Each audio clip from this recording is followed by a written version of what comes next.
Let me show you. This is Russian occupied portion of the Donetsk region of Ukraine. So as you know, there is a First Army Corps there. So the reported losses for the First Army Corps are nearly 2,000 dead and 8,000 wounded. So the total loss is 10,000. You can add in, some prisoners who were sick and so on, all kind of reasons. So probably slightly more than 10,000 losses. So it just gives you a little bit kind of feeling about the losses. So this is only First Army Corps. Second Army Corps probably has slightly lower losses just because it's slightly smaller, but something relatively comparable. So let's say it's another total 8,000. So the total losses between the two probably about 18,000. So this doesn't take into account regular Russian army. So, but it's helpful piece of information. We're not saying it's 100% reliable, but at least it's a sort of the lowest kind of like limit on the actual what the real number, nobody knows for sure. But this is the sort of minimum, right? The maximum could be a little bit higher, but it gives a little bit of the feeling of the losses. Then on the economic front, Russia is successfully redirecting its its sales of oil to Asia, to countries such as India, China, and so on, from Europe, because Europe used to be the leading buyer of the Russian oil, and now it's switching to the Asian markets. This is something that we mentioned many times before, that the problem is not to block supply of Russian oil. It's actually to increase it's more about to increase supply of oil from other sources. And as we mentioned initially, the only realistic source that where the more oil could come is from the US and Canada, mostly from fracking. So this is the right answer is sort of not to constrain supply, but to increase supply so the price of oil goes down, and that creates huge pressure on Russian budget and Russian financial system. What's going on right now is simply not solving. Russia just getting money, financing from other source, right? If it's not coming from Europe, okay, fine, it's coming from Asia. No big difference, right? Money don't smell, basically, right? So that's sort of strategic problem that West is facing and essentially shooting itself in the head, because it's creating huge inflationary problems in the West. And by the West, we meant the whole developed world, right? So that's another sort of economic data point. Now let's actually look at let's go back and look at Russian kamikaze drone that we promised to look at. It's called Kub in Russian, which in English language it means cube. So it's produced by Zala Aero, which was purchased by the Russian company that makes Kalashnikov rifles, called Kalashnikov, as you can imagine, in 2015. So the drone was developed in 2018. First, it was presented in 2019, but the Russian army did not accept it till end of 2021. So it looks like quite a bit of time. And the production was supposed to start in 2022. So it does seem that what we're seeing that's being used on the battlefield in Ukraine so far, it's basically almost like initial sort of like pre-serial versions of the Cube drone. So it's electric. So as you can see, there are a bunch of, basically it looks like a A2 or A3 batteries, huge block of them.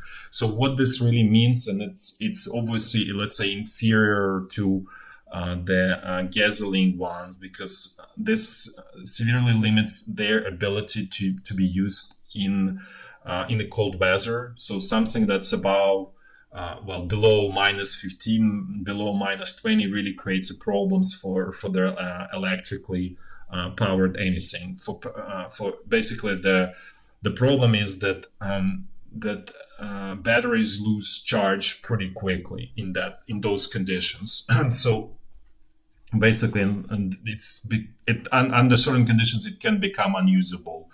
So the speed is 80 kilometers per hour, and the dive speed, so basically speed at which it attacks from above, is 130 kilometers per hour.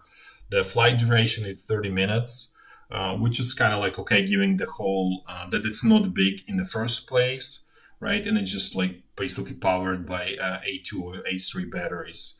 The total payload is 3 kilograms. However, the actual warhead is 1 kilogram. And what it is, if you see the picture here, it's just a bunch of metal balls with a small amount of some kind of high explosives. That basically what it does is just explodes and gives the energy to this metal balls so they can, kill people around them. So that's essentially, it's just a bunch of metal balls that being thrown around when it explodes. The way the way it's being guided is either GPS or video channel. We don't know if it's if it's protected or not. It remains to be seen, sort of say. The launch is very sort of typical for the other Russian drones, and similar to our Lan-10, it's catapult. And the price tag for this is $160,000 for export market, right? So this is when, Kalashnikov sells it on the world market. Probably the cost for the Russian military is probably half of this. At the same time, it clearly tells you that there's quite a bit of looking at this and like what it is, and there's clearly tons of corruption here. Basically, that's why the price tag is so high. And you actually we'll show you when we compare it to Switchblade 300, you'll see that there is definitely tons of corruption there in the Russian military and governmental complex. So now let's switch and look at Switchblade 300. This is the same. This is basically a competitor to Cube. It's the same kind of the purpose, anti-personal kamikaze drone, because Cube is not intended for destruction of tanks or any heavily armored vehicles. It's purely for to target soldiers or personnel. So the same is Switchblade 300. It's being developed like quite a bit a while ago in 2010. The production started in 2011 and almost immediately was deployed. The same electric engine, the same kind of limitations, same problems with electric engine as Cube. It looks like it's a little bit faster than Cube. However, the flight duration is shorter, only 15 minutes versus 30 minutes. Then range is 10 kilometers with no range for Cube actually. And the typical altitude is 150 meters, which makes sense. It just needs to fly around and find the target and drop on it. The total weight is pretty, that including the launch tube, which looks like a kind of like tiny mortar, 2.5 kilograms, which is pretty light. It was designed to be carried by a soldier, so that's kind of like why it's so light. The warhead, essentially, it's equivalent of a 40 millimeter grenade, which is, you can see here, this is like one grenade. The grenade has typically 32 grams of high explosive, which is called, one of the name of the explosive composition B, but could be different, but different sort of variation of explosive. But basically, the point is it's 32 grams of explosive. The guidance is the same idea as with Cube, GPS or video, because probably Cube was kind of like, they basically saw Switchblade and just decided to copy the same idea. The way it's launched is basically there's like a air pump and creates pressurized air, and it basically pushes the drone out of the tube. The price, as you can see, $6,000, right? So it's a huge difference, right? Versus as you saw here it's 160. It's okay. Let's say it's 80. So it's more than 10 times more, like 13 times, something like that. So it clearly tells you there's a huge corruption component in the Russian drone. So let's actually look at something else that might be coming to Ukraine, or at least it was announced today that US will be sending M142 multiple rocket launcher system to Ukraine. Let's actually first look at what it is, and then we actually kind of have some assessment. So basically, this M142, this is on its wheeled version of M270. So M270 was developed in late 70s, early 80s. So it was sort of the production started in 83. So that's why you see 83. So it has 12 rockets versus M142 is wheeled and has only 6 rockets. So basically, it's a lighter version of M270. That's kind of the whole point of it. And there's better protection for the crew, right? So you have they have anti-mine protection and so on. So that's kind of like the essential difference between the two. The rockets here, typical range is 32 to 70 kilometers, and the caliber of the rocket is 227 millimeters. The guidance, it's GPS, so it's very precise, basically, the point is. And the warhead, typical warhead, has basically it's split, it's sort of opens up, and there are like 644 M77 grenades, so it's like smaller grenades. There are basically like full high explosive rockets, but from our understanding, that's more was developed in the UK, and that's what their army in the UK has. So what will be coming from the US probably will not have sort of like entire like high explosive rocket. So the price of the whole thing is 5.6 million US dollars. That includes 6 rockets and the truck. And truck probably the cost of the truck is probably million plus minus. So the rest is really 4.6 is roughly just for the 6 rockets. So how many of those will come to Ukraine? Probably not that many, 20, 30 units of this, which again will not make a difference on the battlefield, in this war, basically. So just to compare, this is the competitor is it's called BM-27. This is a Soviet equivalent of M100. Well, actually, it's equivalent of M270. So, but it has 16 rockets, not let's say not 12 or 6. So you can launch, in one shot you can launch more rockets. And also it fires a 70-kilometer range. Except the only difference that those they don't have GPS in them, or at least there are newer versions that they do have GPS, but the most of them, what's being used in this war, they don't have GPS, so their precision is obviously not there. So that's the only like big advantage of this system, that it has precision in them. And that's actually, but going back, basically Ukraine has this BM-27 because it inherited from the Soviet Union, and Russia has it. So the both sides currently have sort of essentially equivalents of this equipment. It just they don't use as sort of intelligent rockets because it's more expensive. So they just use, because they use old inventory from the Soviet Union, so they just use this unguided by, well, basically they're not guided by GPS. That's the whole point. So like they much sort of, so because the idea is kind of like saturate area with the rockets, as opposed to to hit with a precision. So that's again the same kind of like sort of philosophical difference between, let's say, Western and Soviet approach, where the Soviet approach is always about quantity, and West tends to go for quality as opposed to quantity. So the same you can see actually is here, and then there is also even a little bit more powerful system that Soviet Union developed. It's called BM-30.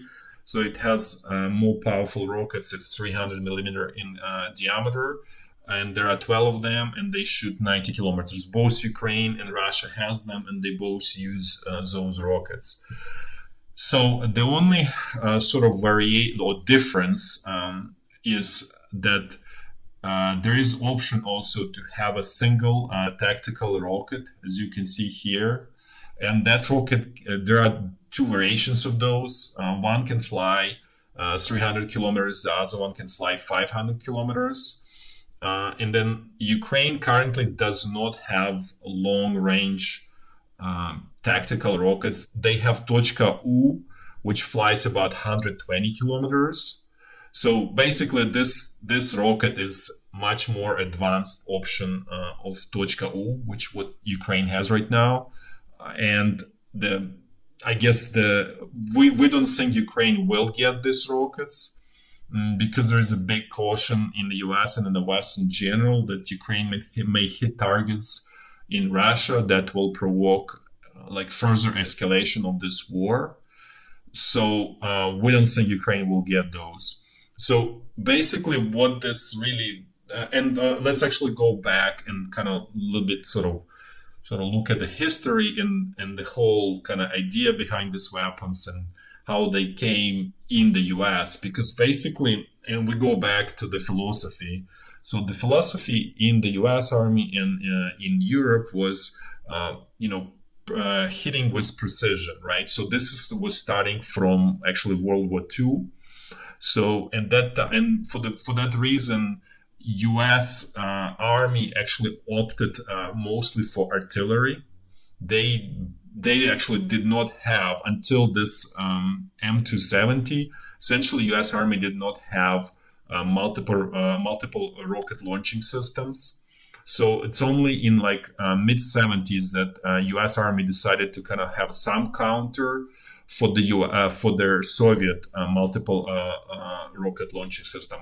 Because Soviet Union has heavily relied on these systems starting from World War II. So there were a lot of them used in World War II.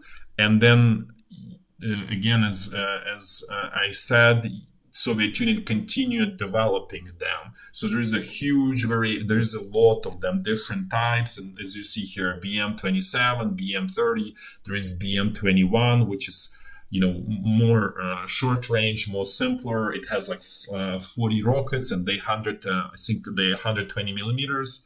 So Soviet Union created like huge kind of like a range of this of these systems, and invested quite heavily in this. But the philosophical approach was saturate the area with huge number of rockets, with the quantity. So using quantity as sort of way to win the war. The reason US did not have these systems in the first place, because rockets are fairly imprecise, right? And so that's why they prefer to have artillery for those reasons. And then if needed, then you rely on the air support if the target is far away. So in a way, it kind of like didn't exist in the US Army and in the European Army as well until late 70s. And then these rockets were modernized to include GPS guidance probably sometime in 90s. So now there is kind of like reason for them, because they kind of becoming precise as artillery, except they can shoot for much longer distances, or at least, well, I guess now artillery has also long range. So in a way, it's kind of very unclear what their purpose, because the cost of the rocket is huge. As you can see, let's say it's 4 million, there are 6 rockets, so it's about like 750,000 at least for the rocket. So that's really expensive. You cannot shoot many of them. The target has to be very sort of say expensive. So this is really like 750,000. It's probably the price of T-72 tank. So it has to be almost like more important than T-72. Let's put this way. So it really it's not something that sort of like the most urgently needed on the battlefield in Ukraine.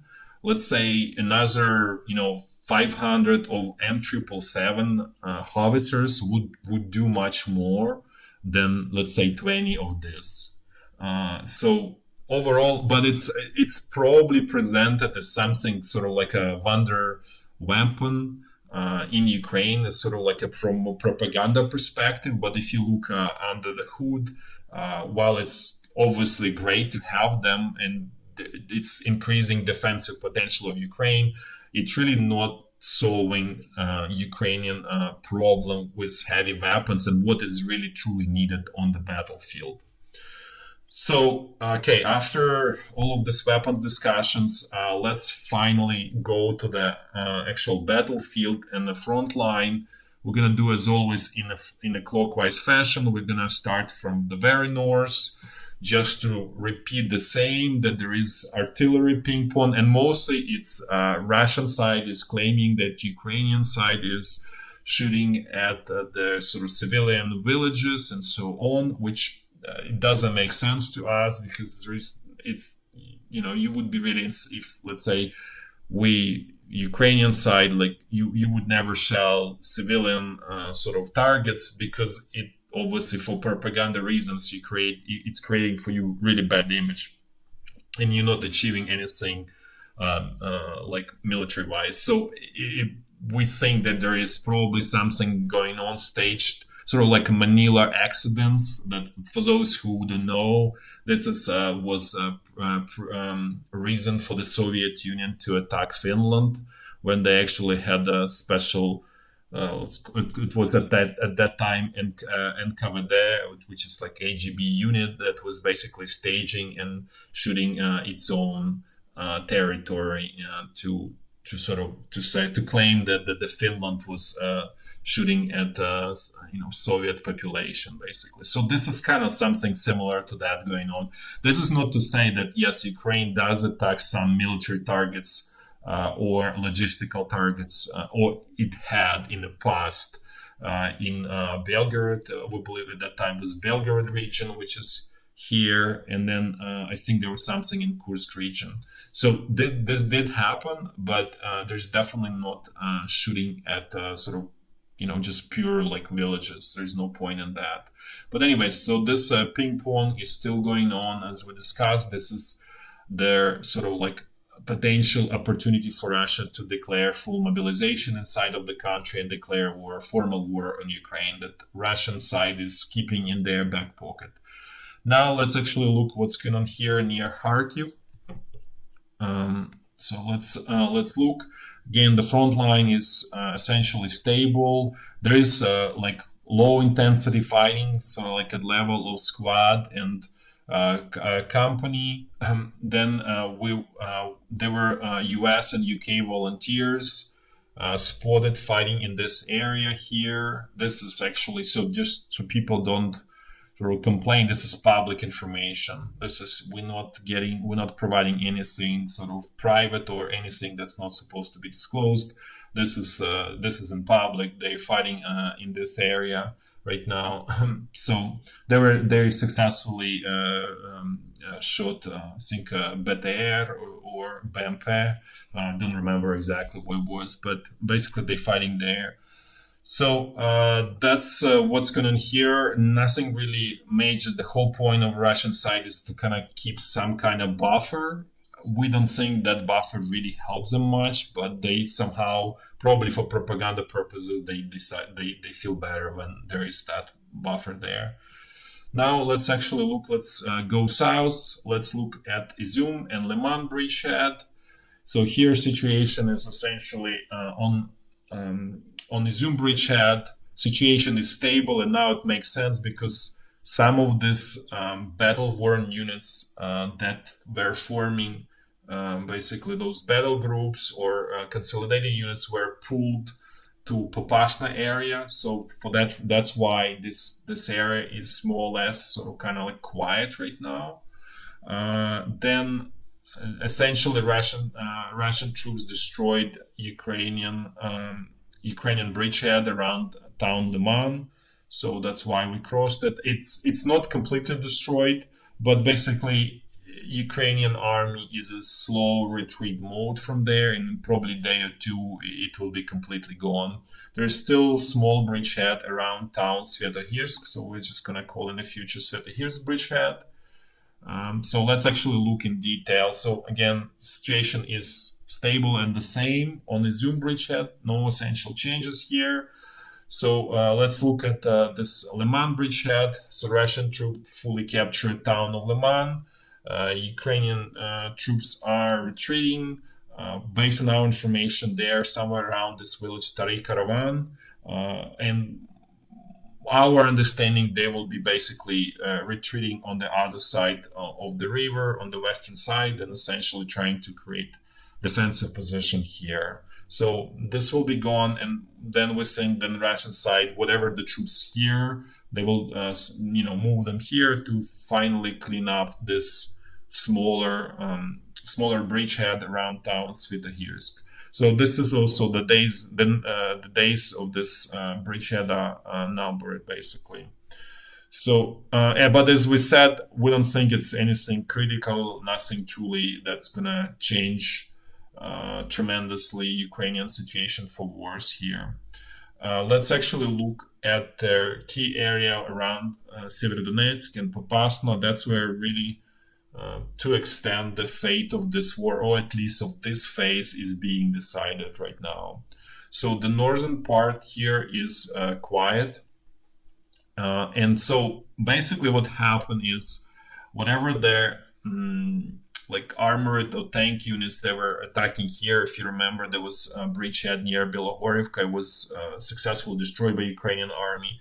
So our understanding, then the Russian side basically took whatever is remaining out of there, and then they, once there was success driven by this Wagner group, then they brought in the more reserves to this whole Popasna area to develop this salient even more. Basically, that's how this thing works. So basically, what Russian command is doing, it's maneuvering with its troops, and it's reacting pretty quick.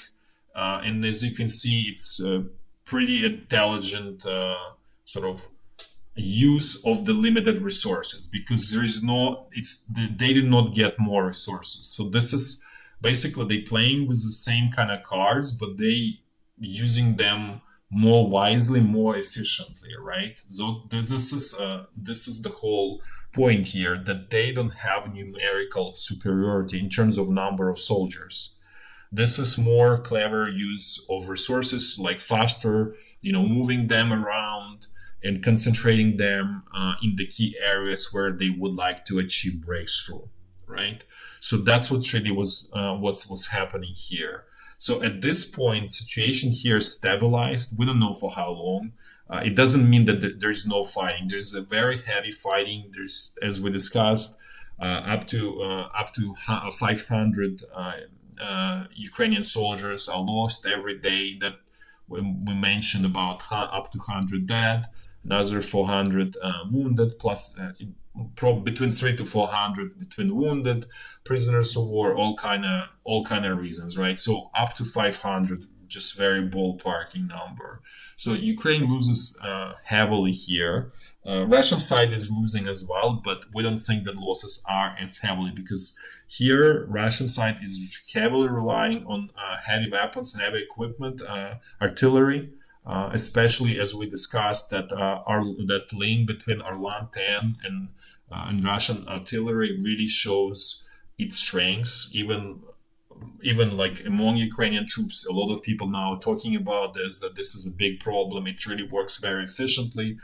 We may actually next couple of days we'll do another review of that sort of link, how it works with more details, and there is more information on the Orlan 10. There was Orlan 10 that was shut down in good condition from 2022, and it looks like there were significant improvements in the technology relative to what we initially kind of was discussing.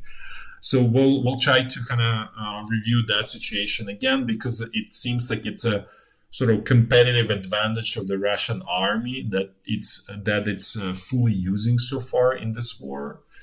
So we need to understand better and highlight it even more. But basically, right now, is a Ukrainian army stopped the Russian army here by bleeding itself almost to death, essentially. So there's no progress for now here.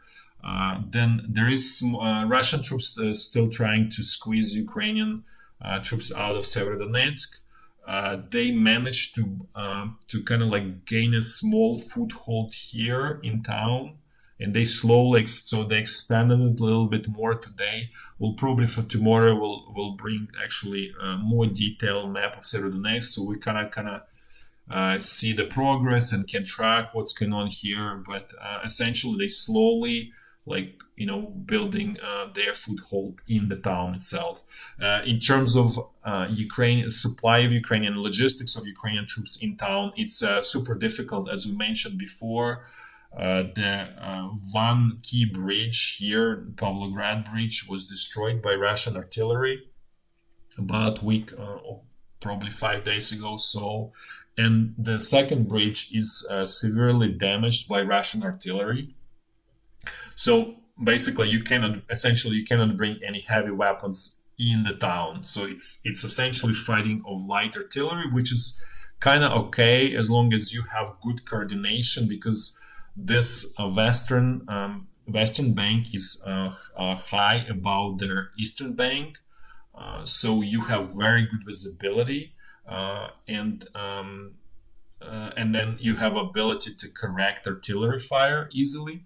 So technically, it's okay to fight with just light infantry as long as you have good artillery support on the other side. So, but we don't know if there is one there. So just the thoughts on the situation. There's also 10th Brigade here from Ukrainian Army 46. We don't see them being committed to fighting here, so we're still kind of puzzled of their role in this whole fighting right now here.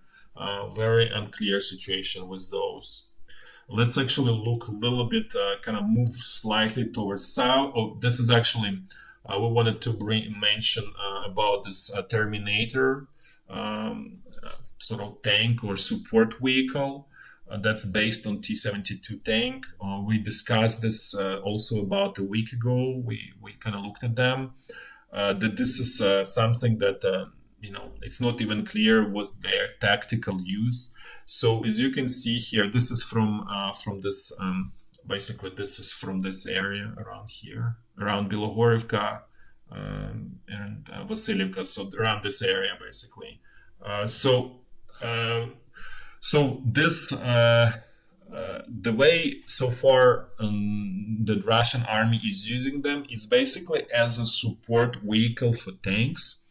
And the reason we're saying the way it's sort of the idea behind this is the following: that this Terminators, they basically suppressing Ukrainian infantry so they cannot really shoot anti-tank rockets at the Russian tanks, right? So this is basically kind of like a cover for the tanks against the infantry, which has anti-tank rockets and can easily destroy tanks with those, right? So they're basically covering them up. So basically, it's the whole point is it's being used as a anti-infantry or to suppress infantry, right? Opposing infantry. That's their role so far.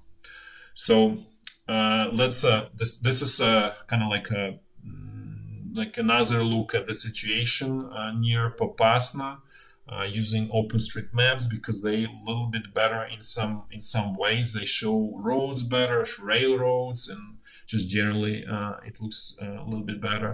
So the same situation is here. This is where the Russian side is really actively trying to break through Ukrainian defenses in the direction of villages of Nagirne, Berestove, Bilohorivka. So this is kind of like the main sort of axis of attack. It's at this point very clear to Ukrainian army as well. So so basically probability of breaking out here is much lower, just because for obvious reason Ukrainian command is bringing sort of reserves here and kind of like creating sort of buffer here. So but we'll see. You never know. So we'll see. Maybe they will shift their sort of effort in this area, but we'll see as it comes. So let's look a little bit more south, because there were significant progress by Russian army here in this area. It's around down here. It's called Svetlodarsk salient. Used to be Svetlodarsk salient.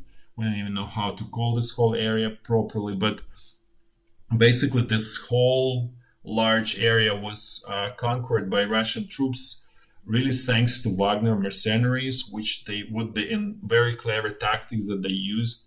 They did not attack very well engineered Ukrainian positions in a frontal attack.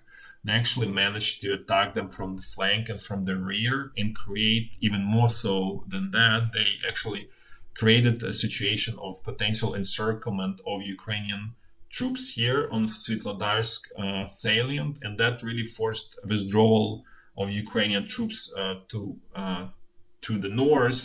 And as it happens in withdrawals, they never like kind of orderly. They tend to turn into panics. And so, as you can see, because the salient was kind of like this here. So the next sort of nice, good defensive position would be actually to block this passage between the lakes, and then just kind of like continue defending here. So you have kind of natural protection from this artificial lake, and you can, with small amount of troops, you can defend this. However, this is what retreat is. The units probably the sort of Ukrainian army probably panicked, and they really retreated far north. As you can see, this is where they stopped finally around village of Klinove. Right, so you can see that's probably another reason when some viewers say, "Oh, Ukrainian army should just withdraw from." Let's go back from this whole area.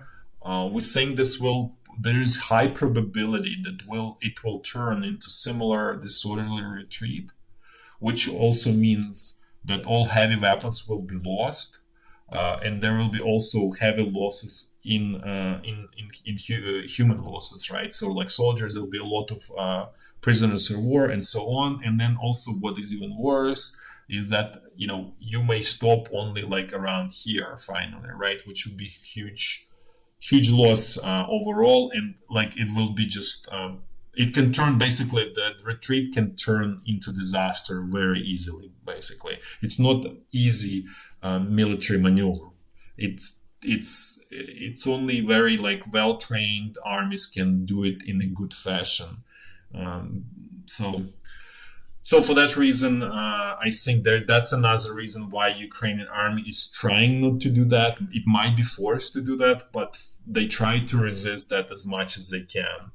But in any case, so there were no new progress here. So after retreat, looks like Ukrainian army gain ground here, and so far there was no further advances by the Russian side. It's also possible that all of their kind of like a main forces are concentrated in this salient or whatever you call it, and they focused on breaking out towards the north. So this was more like kind of like a just really clever move by this Wagner mercenaries unit that allowed to conquer so much space here. Then Russian troops here from 1st Army Corps trying attack here with not much success. So this situation here is stable, but they continue attacks. Now let's look at what's going on straight west of Donetsk. No changes, no progress here. This is the area where Russian side is trying to build another salient. and then they would like to build salient from here to capture this town of Avdiivka, which has quite a bit of industrial significance for Ukrainian steel mills, basically. So there were some attacks around against New York here, again everywhere in this on this salient, but they didn't lead to anything, to any progress, meaningful progress. Now we're just going to look at this a little bit more in detail. So Russian side captured this Novobakhmutivka and a couple of villages around it about 10 days ago, plus minus. And they were, so ever since they did not have much progress. And then what they would like to do is they would like to create another salient from here in this direction. So then it's kind of like then Avdiivka becoming in a salient of itself, and creates potential opportunity for encirclement of Ukrainian troops. And obviously the Russian side hopes that that will force withdrawal of Ukrainian troops, and then they don't need to do frontal attacks here, which is very heavily engineered, where Ukrainian army has heavily engineered positions, and that would lead to very heavy casualties in Russian troops. So let's now go south. Let's look at the Zaporizhia front line. Here situation is stable, no really changes, just artillery shelling, really not really much to report. This is the big picture look at this front line. Again, it's basically the fences are arranged around their strongholds, and there are smaller strongholds around the villages here. We just don't have that granular view, so we just show you the biggest, largest strongholds, the key strongholds that Ukrainian army holds here. And the reason for that is because neither side has enough troops to create contiguous front line here. So this is kind of like a battle around the strongholds here. So now let's look finally at the Kherson bridgehead. There are some news here, and we don't have we don't know how credible they are. So Russian sources reported that a Ukrainian army attacked here, crossed the Davydiv Brid. This is a town here on the river, and then they managed to progress a little bit more towards in the south eastern direction, and then they were cut off along the bridge by the Russian forces, and then small Ukrainian unit basically was encircled there. We don't know it's about the company, a squad size. We don't know details. This is again just basically at face value Russian information. We have not seen any other independent confirmation. We just want to basically, this could be totally sort of fraudulent information and not true, because in our opinion Ukrainian troops simply don't have enough of advantage to do any big operation in this area. And the point, the probably, if this was true, the idea of attack was probably just to kind of like get towards Dnipro River and essentially cut off this Russian troops there. But again, for that you really need like more troops on Ukrainian side, and there's just not enough there.